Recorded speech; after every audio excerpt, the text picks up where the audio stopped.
గుర్తుపెట్టుకోవాల్సింది ఇలాంటివన్నీ కూడా జరిగే అవకాశం వస్తుంది. నేను అనంతపూర్ బాగా వెనుకబడిన జిల్లా, కరువు జిల్లా, ఎడారిగా మారిపోతున్నారు.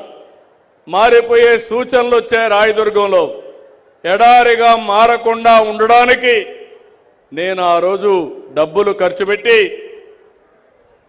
కొంత కాపాడే ప్రయత్నం చేశాం. నా కళ్ళ ముందరిని ఆ జిల్లాను చూశాను.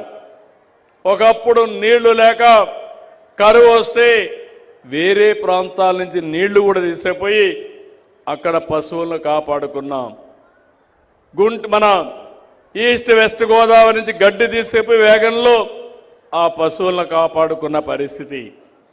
ఈరోజు నీళ్లు ఇచ్చాం, హార్టికల్చర్ పంటలు పెట్టారు, మైక్రో ఇరిగేషన్ డబ్బులు ఇచ్చాం.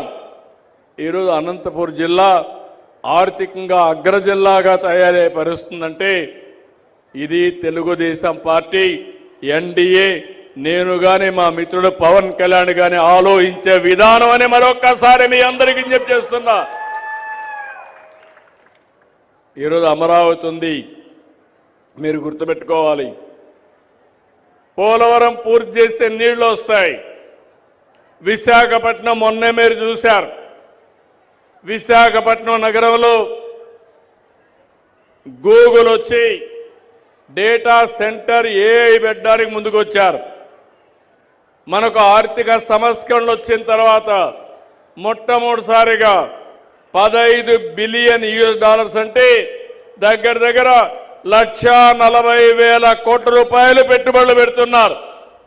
అది ఈ ప్రభుత్వం పైన ఉండే విశ్వసనీయతని మరొకసారి మీ అందరికీ విజ్ఞప్తి చేస్తున్నా. దీనివల్ల విశాఖపట్నం బ్రహ్మాండంగా అభివృద్ధి అవుతుంది. ఈరోజు విశాఖపట్నం ఎకనామిక్ రీజియన్ తీసుకొస్తున్నాం.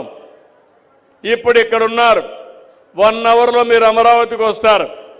భవిష్యత్తులో వెస్ట్ గోదావరి పాత్ జిల్లా నుంచి నేరుగా ప్రకాశం జిల్లా వరకు అమరావతి ఎకనామిక్ రీజియన్ పెడుతున్నాం.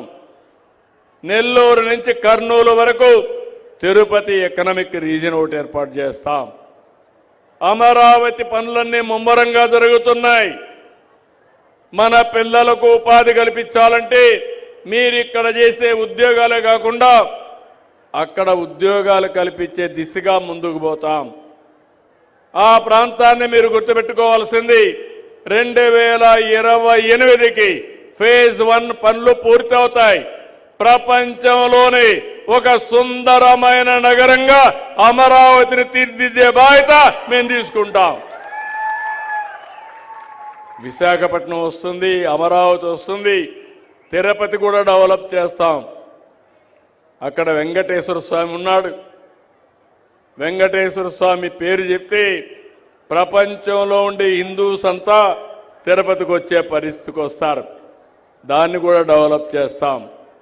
కానీ మీరు పదే పదే మా మిత్రుడు పవన్ కళ్యాణ్ గారు చెప్తా ఉంటారు, రాబోయే 15 సంవత్సరాలు ఎన్డీఏ ప్రభుత్వం ఈ రాష్ట్రంలో ఉండాలనేది ఒక ఆకాంక్ష.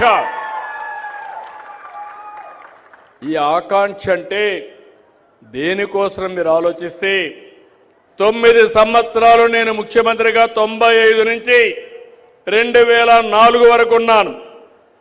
అప్పుడే ఆ పనులన్నీ అయినాయి. తర్వాత వచ్చిన వాళ్ళు చెడగొట్టలేదు. అదే కంటిన్యూయింగ్గా పైకి వెళ్ళేది కానీ చెడగొట్టలేదు. హైదరాబాద్ ఆ స్థాయికి వచ్చింది. మీరు చూడండి, ఇదే యంత్రాంగం, ప్రభుత్వ యంత్రాంగం, ఇదే రాష్ట్రం 5 సంవత్సరాలు